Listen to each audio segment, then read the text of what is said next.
Go back, go back. That's the whizzing message of World's End, a shop in London's King's Road, outside which Londoners now take their pleasure in pirate postures. It's part of a new King's Road mood that's half a fashion and half a way of looking at the world. Its high priestess is a former singer with another saltwater hero, Adam and the Ants, World's End manageress, Jordan.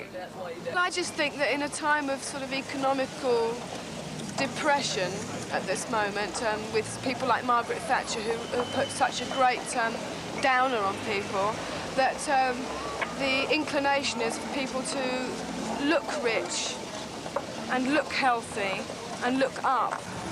Vivienne Westwood and Malcolm McLaren, who made all these clothes and in fact are responsible for starting all this fashion, they really appreciate and were very, very impressed with certain historical minorities, such as the pirates, the Apache Indians, Louis XIV's type figures who were in the French court. And they appreciated their mode of living and their style and their dress. And so what she's done is try to take part of that sort of 18th century dress and modernise it and make it for young to any age of people, but make it look very street wearable, very bright, very rich looking. This is a part of her new collection. It's called a Jungle Beachwear collection. It's the sort of thing you could imagine being worn on a sort of Caribbean beach when you're up to your knees in salty water. You know, they explain that this is the hope of Britain, really. This shop, in fact, and the designs that come from it are the great British hope, and will influence world fashion. And even if the King's Road seems better placed to regulate the ripples than rule the waves, it's already contributed some of the liveliest chapters in Britannia's story. At one time, King Charlie's private footpath, the royal route from the centre of town to Hampton Court. It became the base from which Mary Quant knocked the world of fashion sideways in the 60s, turning King's Road shopping into a social event and bringing 8 million camera-carrying tourists to press their noses against the windows of its 250 boutiques.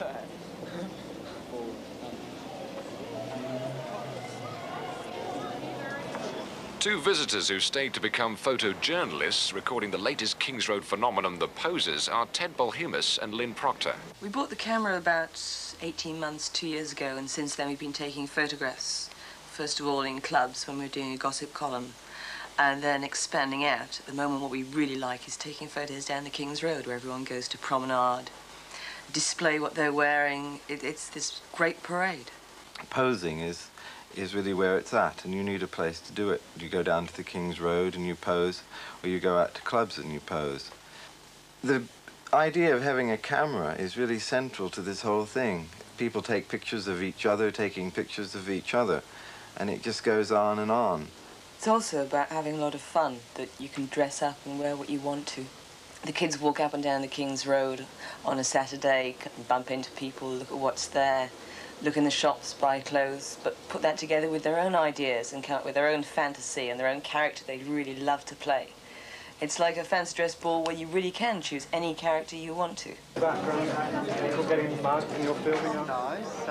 What they're creating is a kind of off-the-rack mythology, soured with the second-hand celebrities thrust upon them by the media. Kids are raiding the rails of theatrical costumes to drape themselves in stardom's trappings, turning their own image into an 8x10 glossy, creating a self-centered style in which each of them can be both the star and the fan, the photographed and the photographer. Go ahead. Good. Okay, Patty, look up. Good. Good. Good. Good. Right. Carry on. Good.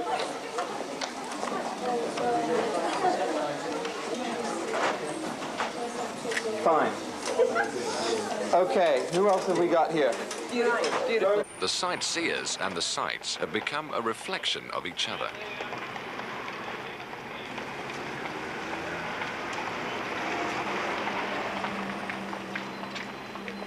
Self-consciousness is now holding sway in the King's Road.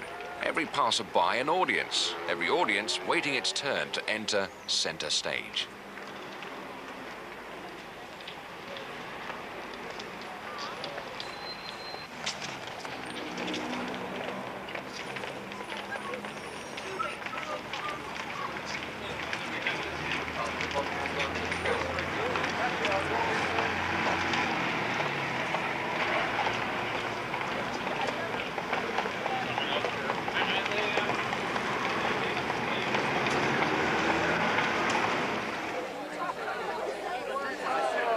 The same King's Road pubs which in their day provided a haven for such fashionable dissenters as Oscar Wilde and Rex Whistler are today offering rippled glimpses of 80s artistic exotics.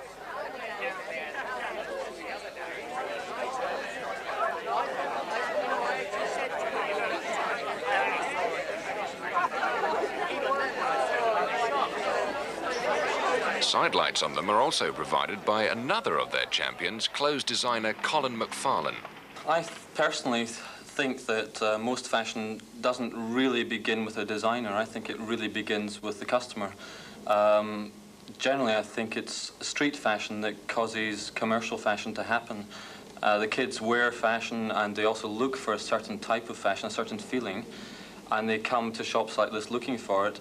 We pick up the feeling and we kind of stylize it into a look. And about 6 months to a year later, Paris then pick up on this look and do it in a very, very exotic way. And the funny thing is that it doesn't just end at Paris, because the British buyers from the big chain stores go to Paris, copy the look, and produce it a year, year and a half, 2 years after we've done it in all the high streets in the country, but in a very watered-down version.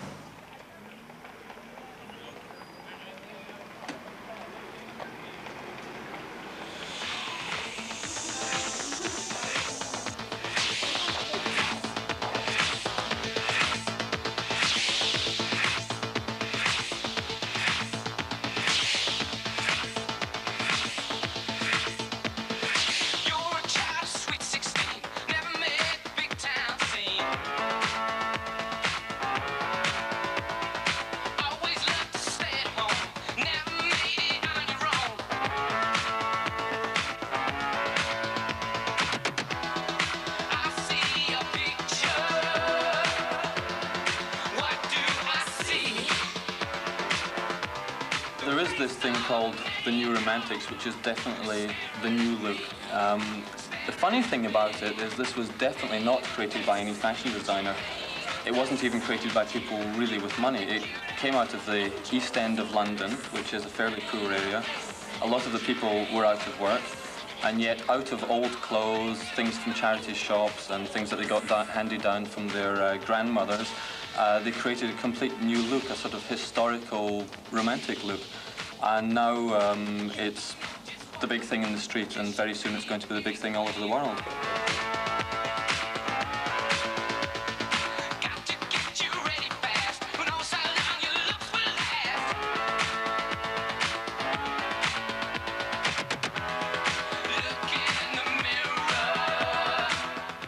King's Road's very special as a shopping street because people don't just come to shop here. They don't just buy something and rush off home.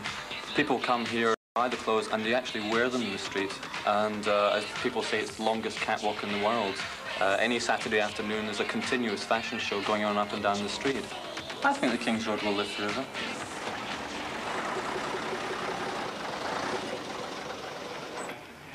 Street theatre at its most wide-eyed, a constantly shifting relationship between the watchers and the watched, the posers and the passers-by.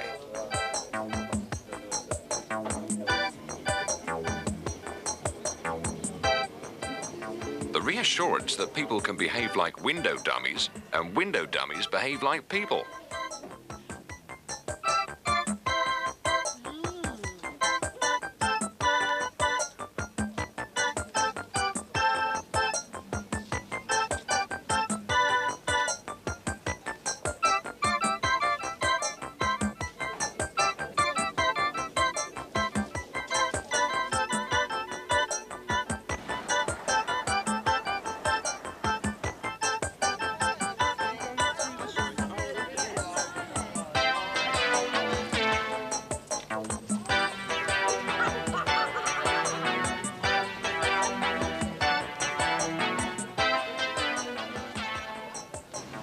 Keeping themselves conspicuously at a distance, the rebellious youth groups whose territory this used to be. Although the punks, the Teds and the skinheads all claim an aggressively anti-prettiness attitude, their mockery of the new King's Road rituals still betray a kind of uneasiness.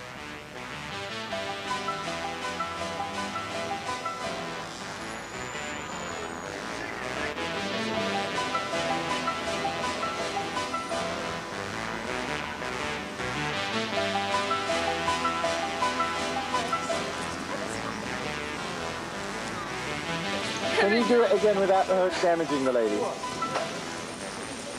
Alright, started!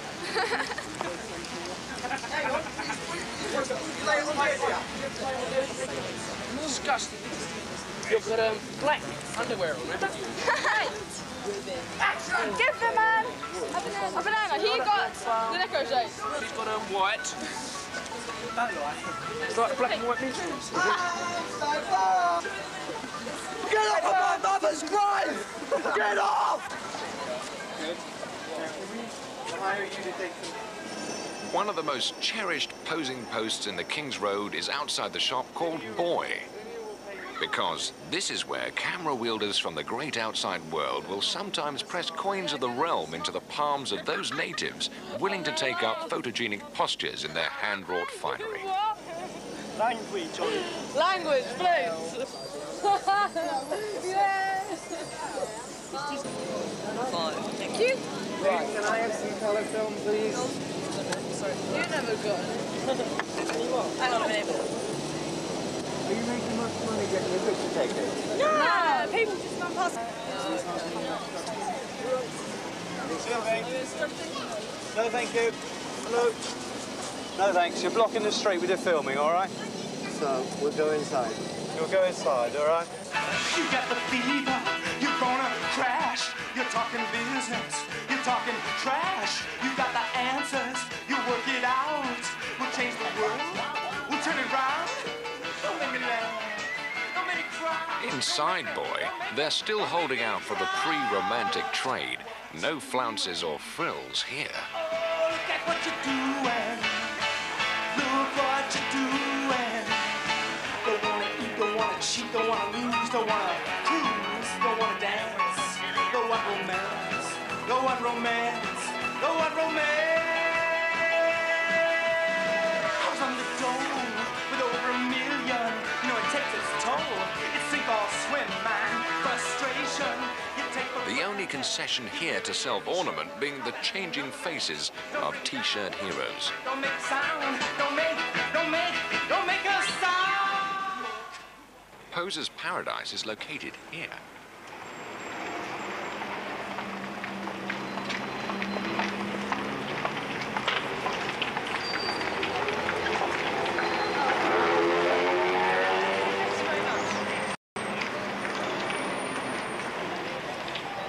Through the doors of the great gear market, pretty people are in search of more prettiness, be it wearables or sounds. But this is also the haunt of the musicians who bring us the songs of the new romantics. Such bands as Ultravox, Spandau Ballet, Landscape and Shock.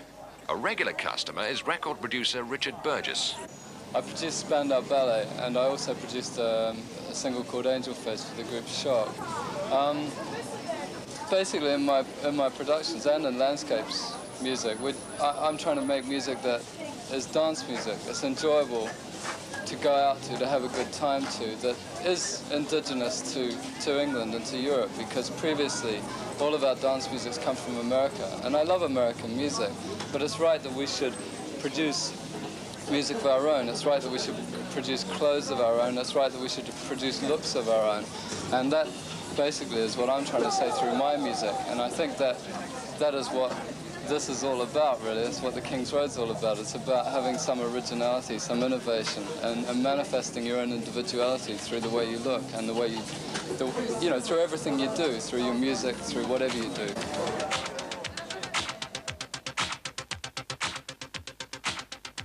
The original Bauhaus movement has as its slogan, less means more. Here in the great gear market, excess means most. From clothes to cosmetics, it's a way with fashion houses and galleries, because this is where you can become your own art object.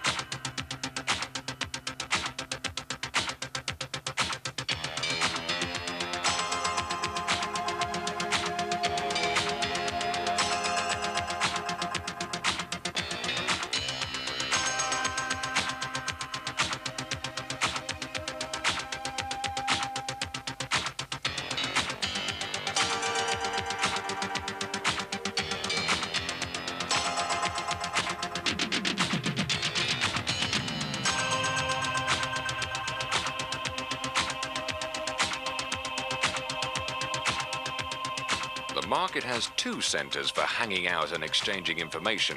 One is the coffee bar, where purchases are compared, hairstyles are admired, and as ever, mutual photography takes place.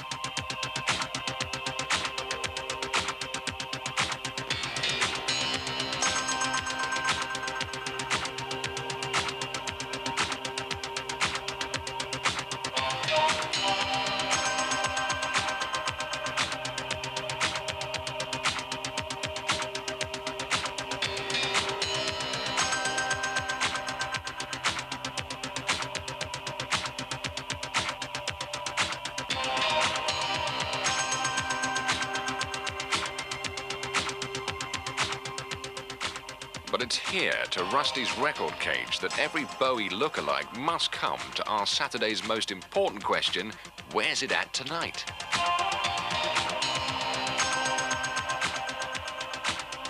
Because although nightclubbing is central to the poser's games plan, its special feature is that the place to snap and be snapped changes week by week. Its location may be passed on only by word of mouth.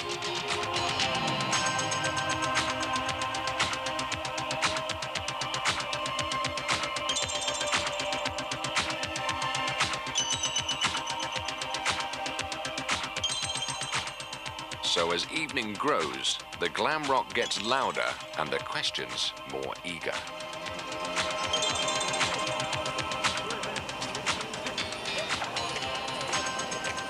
Tonight it's Planets in Piccadilly's Burlington Arcade.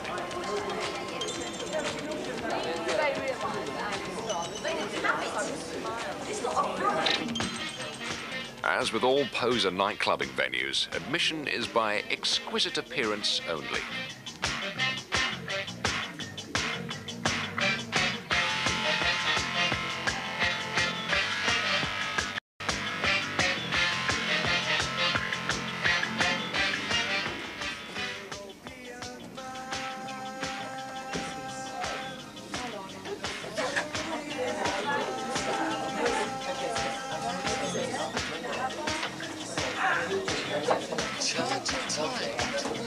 Because every object of artistic beauty requires careful maintenance, the powder room gets as crowded as the dance floor. Here again, lips and faces are renewed while outside the music continues to beat and the cosmetic industry to rejoice.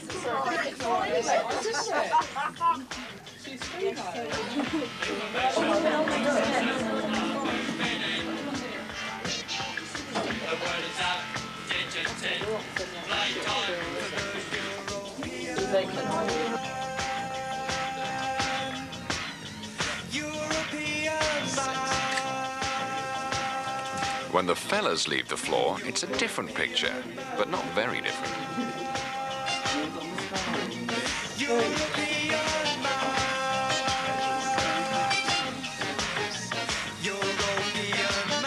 Take your life, gratuity.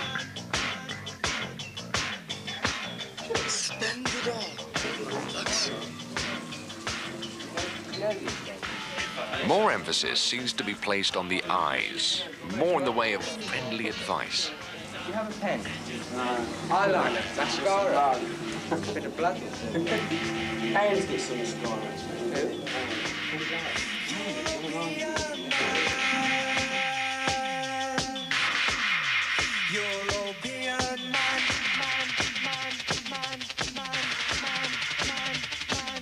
People just want to dress up, don't they? Same as I want to dress up, same as he wants. It's just something to do, isn't it? People dress up because they think they look nice, like the way they dress up, you know, that's why they do it. I mean, it's a personal thing, and that's why people dress up, because they like the way they look, obviously. People don't spend hours in front of the mirror getting ready to look awful. They dress up because they look nice. A lot of them look individual. I mean, all right, it starts to look like a uniform after a while, some of it. But compared to what people wear in the streets, it's sort of different. So it's just nice to be able to go somewhere and do something different.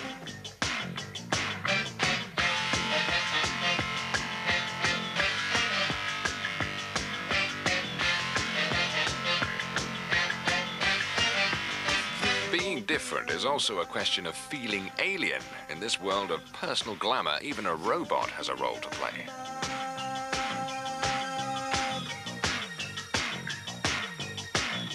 Charge your time to a credit card. That's nice.